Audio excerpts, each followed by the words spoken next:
সম্মানিত শিক্ষার্থী বন্ধুগণ, আসসালামু আলাইকুম রহমতুল্লাহি ওয়া বারাকাতুহু। Welcome back to my Facebook page and YouTube channel.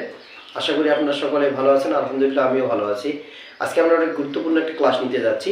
এই ক্লাসটি আমাদের অবশ্যই ভালো লাগলে আপনারা লাইক, কমেন্ট, শেয়ারের মাধ্যমে পাশে থাকবেন এবং আমাদের ইউটিউব চ্যানেলটি সাবস্ক্রাইব করবেন ও ফেসবুক পেজগুলো ফলো করবেন। তো আমরা এখানে দেখতে পাচ্ছি যে আগের ক্লাসে আমরা কিন্তু ক্লাস নম্বর 1 করেছিলাম, অর্থাৎ এখানে পরিসীমার প্রথম পত্র একাদশ দ্বাদশ শ্রেণীর অধ্যায় 7 কালীন সারি। কালীন সারি আজকে আমাদের 2 নম্বর ক্লাস, যে কালীন সারি কিভাবে উপস্থাপিত হয়। এখানে আমরা দেখতে পাচ্ছি ক্লাস নম্বর 2, অর্থাৎ আগেরটা ছিল আমাদের ক্লাস নম্বর 1। ক্লাস নম্বর 1 এ আমরা কালীন সারির উদাহরণ এবং কালীন সারি কাকে বলে এটা নিয়ে আলোচনা করেছিলাম। আজকে আমরা এখানে দেখতে পাচ্ছি কালীন সারির উপাদান, অর্থাৎ কালীন সারি আমরা এখানে দেখতে পাচ্ছি 4টা উপাদান বিদ্যমান।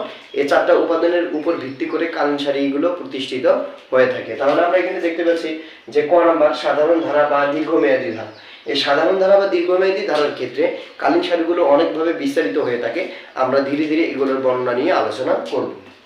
এরপর আমরা দেখতে পাচ্ছি যে ঋতুগত ভেদ, অর্থাৎ ঋতুগত ভেদ বলতে হলো একটা সিজন বা একটা টাইমের মধ্যে যে পরিবর্তনগুলো হয় কালীন সারি, এই পরিবর্তনগুলো নিয়ে আমরা এখানে আলোচনা করব। এরপর আমরা দেখতে পাচ্ছি চক্রক্রমিক হ্রাস বৃদ্ধি, অর্থাৎ চক্রক্রমিক হ্রাস বৃদ্ধি বলতে বোঝানো হচ্ছে যে একটা কালীন সারির ক্ষেত্রে সময় সাপেক্ষ অনুসারে কোনো রাশি উপরে এবং নিচে না ওঠানামা করার এই প্রক্রিয়াকে বলা হয় চক্রক্রমিক হ্রাস বৃদ্ধি। এটা আমরা সম্পর্কে আলোচনা করবো। এরপর হচ্ছে অনিয়মিত ভেদ। অনিয়মিত ভেদ হচ্ছে যে কোনো সময় একটা পণ্যের মূল্য যে কোনো বছরে কমেও যেতে পারে, আবার হচ্ছে বেড়েও যেতে পারে, এর কোনো নির্দিষ্ট সময়সীমা দেয়া থাকবে না। এটা হলো কালীন সারির এই উপাদান হলো 4টা। এই 4টা উপাদান পরবর্তী ক্লাসে আমরা বিস্তারিত আলোচনা জানবো। আশা করি ক্লাসটি ভালো লাগবে। ক্লাসের মধ্যে কোনো ভুল ত্রুটি হয়ে থাকলে অবশ্যই ক্ষমার দৃষ্টিতে দেখবেন এবং আমাদের পরবর্তী কমেন্টের মাধ্যমে জানাবেন। আমরা যে ভুলগুলো করেছি এগুলো আমরা সংশোধন করে ক্লাস দেওয়ার চেষ্টা করবো। আসসালামু আলাইকুম ওয়া রাহমাতুল্লাহি ওয়া বারাকাতুহু।